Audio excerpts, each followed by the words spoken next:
अस्सलामुअलैकुम प्यारे बच्चों, कैसे हैं आप? उम्मीद है इंशाल्लाह ठीक होंगे। और आज आपकी स्टडीज़ जो हैं वो ऑनलाइन स्टार्ट हो रही हैं, तो आपने इसका काम भी साथ साथ ही करना है ताकि जो आपका सिलेबस है वो साथ साथ कवर होता रहे और जब आप स्कूल आएँ और आप नेक्स्ट काम स्टार्ट करें तो आपको कोई प्रॉब्लम ना हो। डायरी के अकॉर्डिंग ही हम इसका काम जारी रखेंगे। जहाँ से हमने काम कल छोड़ा था वहीं से आज स्टार्ट लेंगे। डाटा मैनेजमेंट हमारा चैप्टर है इसका। 12.1 एक्सरसाइज है और कल जो हमने इसकी ग्राफ टाइप्स पढ़ रहे थे, कल हमने इसका ग्राफ बनाया था, bar graph, multiple bar graph. दो दो जो है वो ग्राफ हमने डिस्कस किए थे। जो आज ग्राफ हमने डिस्कस करना है वो है लाइन ग्राफ। क्वेश्चन नंबर 4 से आज हमने स्टार्ट करना है। क्वेश्चन नंबर 4 है, the following line graph shows the number of cars sold in a car showroom during 5 days of week.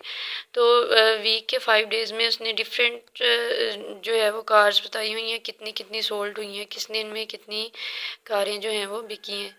तो नीचे उसने ग्राफ खुद ही बना दिया है, ग्राफ हमें नहीं बनाना पड़ेगा, हमने सिर्फ इसकी स्टेटमेंट्स को पढ़ना है और आंसर इनके करने हैं। एक साइड पे उसने दे दिया है number of cars Y axis पे और एक्स एक्सिस पे दे दिए हैं डेज। अब यहाँ पे अगर नीचे आ जाएं तो उसने लिखा है read the graph carefully. Graph को आपने ध्यान से पढ़ना है, फिर आंसर करना है क्वेश्चंस को जो गिवन बिलो नीचे दिए गए हैं।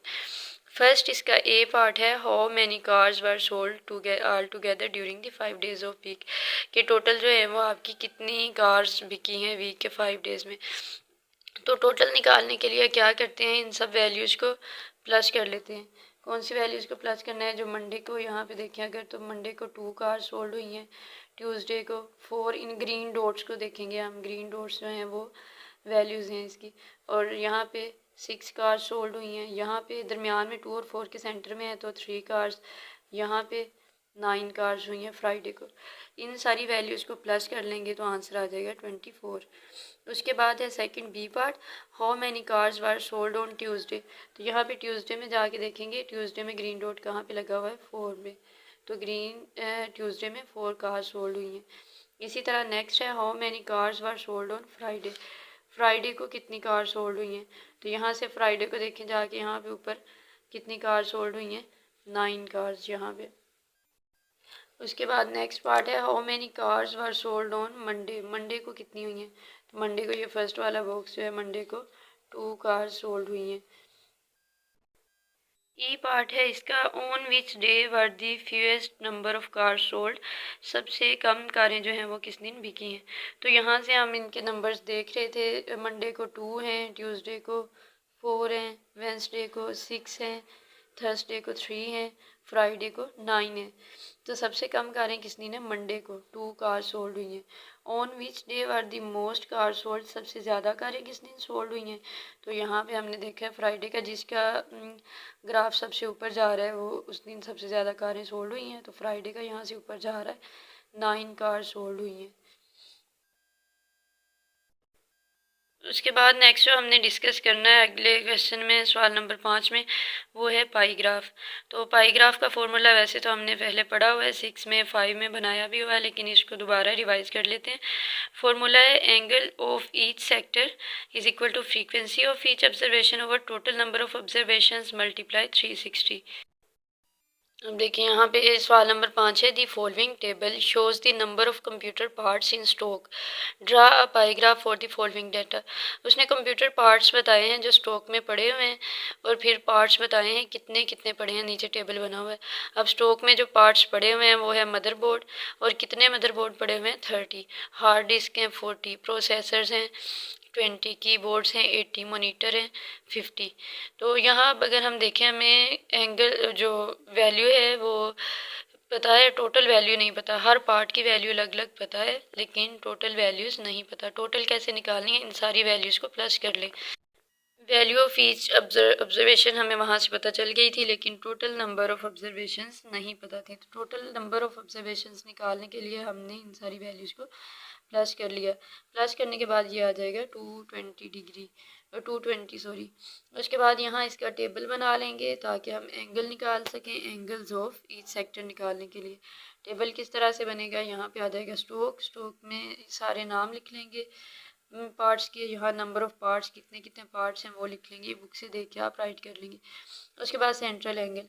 अब सेंट्रल एंगल हमने पढ़ा था ऑब्जर्वेशन ऑफ ईच पार्ट, जो उसका हर पार्ट की observation over total number of observation.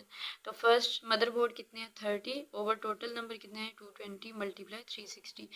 अब इन दोनों को मल्टीप्लाई करें, ये वाला 0 इस 0 से कटिंग कर लें, उसके बाद मल्टीप्लाई 3 और 36 को मल्टीप्लाई करके 22 पे डिवाइड कर दें। इसी तरह ये सेकंड ऑब्जर्वेशन है 40 ओवर टोटल वैल्यू 220 मल्टीप्लाई 360 करें, और करने के बाद इन दोनों को मल्टीप्लाई करें 360 और 40 को, और 60 इसको 220 से डिवाइड कर दें 65 आ जाएगा। उसके बाद इसी तरह प्रोसेसर 20 ओवर 220 मल्टीप्लाई 360, इसी तरह कीबोर्ड और मॉनिटर की निकालने के बाद ये आंसर्स जो हैं ये पॉइंट्स में आ रहे थे, लेकिन मैंने इनको पॉइंट से पहले तक राउंड ऑफ कर दिया। हमें पता है कि अगर पॉइंट के बाद 5 या उससे बड़ा डिजिट हो तो हम पॉइंट से पहले वाले नंबर में एक नंबर इंक्रीज़ करके लिख देते हैं, और अगर वो 5 से छोटा और लेस हो डिजिट तो उस नंबर को वैसे ही राइट कर देते हैं। फिर आप इस डाटा को वेरीफाई भी कर सकते हैं। आप इन सारे एंगल्स को प्लस करें, अगर आपके ये एंगल 360 डिग्री बन रहा है तो फिर आपका ये जो आपने आंसर्स निकाले हुए हैं वो ठीक है, अदरवाइज़ आपको दोबारा देखना पड़ेगा। अब हमने ड्रा करना है इसका पाई ग्राफ। तो पाई ग्राफ के लिए सबसे पहले आपको अपनी मर्ज़ी से एक सर्कल कंस्ट्रक्ट करना है। तो यहाँ पे सर्कल आप खुद ही बना लेंगे, कंपास को अपनी मर्ज़ी से खोलेंगे और सर्कल ड्रा कर लेंगे। सर्कल ड्रा करने के बाद उसके बाद आपको पता है कि जहाँ पे सर्कल का सेंटर होता है वहाँ से हम रख के यहाँ पे एक लाइन ड्रा कर लेते हैं, उसका रेडियस बना लेते हैं सर्कल का। फिर लाइन ड्रा करने के बाद जो आपका एंगल होता है फर्स्ट वाला वो आप प्रोटेक्टर लेते हैं, और यहाँ पे जो प्रोटेक्टर का सेंटर होता है उसको सर्कल के सेंटर पे रखते हैं, और इस लाइन पे उसकी लाइन सीधी रख के 49 का एंगल था 49 एंगल ड्रा कर लेना है। फिर जब 49 का एंगल ड्रा हो जाएगा फिर प्रोटेक्टर को वहाँ से उठा के यहाँ पे इस रुख पे रखना है, इस तरह से जो एंगल नेक्स्ट बनेगा उस पर। फिर यहाँ पे रखने के बाद उसके सेंटर को बन जाएगा एंगल आपका 65 डिग्री का बना लेंगे। उसके बाद यहाँ से उठाना है प्रोटेक्टर को और इस तरह से रखेंगे इस रुख पे। यहाँ पे रखने के बाद आप एंगल बना लेंगे 33 डिग्री का। उसके बाद यहाँ से उठा के यहाँ इस लाइन पे जो जो नेक्स्ट लाइन बनती जाएगी यहाँ रख के 133 डिग्री का, और एंड वाला सेक्टर जो आपका बचेगा वो खुद ब खुद ही लास्ट एंगल होगा, उसको आपको ड्रा नहीं करना पड़ेगा। तो ये जो मैंने एंगल्स बनाए हुए हैं ये हैंडमेड हैं, इनकी मेजरमेंट नहीं की गई, तो हो सकता है कि आपके एंगल्स इससे कुछ थोड़े डिफरेंट हों। आपने जैसे आपके एंगल्स बन रहे होंगे वैसे बनाने हैं। उसके बाद लास्ट है 6 वाला सवाल, थिंक अबाउट एनीथिंग, किसी चीज़ के बारे में आपने सोचना है that can be represented on graphs and collect the data. किसी चीज़ के बारे में आपने खुद ही सोचना है जो जिसका हम ग्राफ बना सकें और उसके बारे में फिर खुद ही डाटा जमा करना है। Then use this data to draw various kind of graphs, फिर उस डाटा को मुख्तलिफ ग्राफ बनाने के लिए इस्तेमाल करना है, उसके डिफरेंट ग्राफ बनाने हैं। ग्राफ बनाने के बाद justify the data and conclude which graph are the most appropriate, कि सबसे ज़्यादा मुनासिब ग्राफ उसका कौन सा बना है, अच्छा ग्राफ जो है। For the data you have collected, जो आपने जमा किया हुआ डाटा उसका। Describe what you found based on the shape of the graph, और इसको फिर आपने बताना है कि आपने ग्राफ की जो शेप है उसमें क्या उसकी बेस से आपने उसको क्या जज किया है।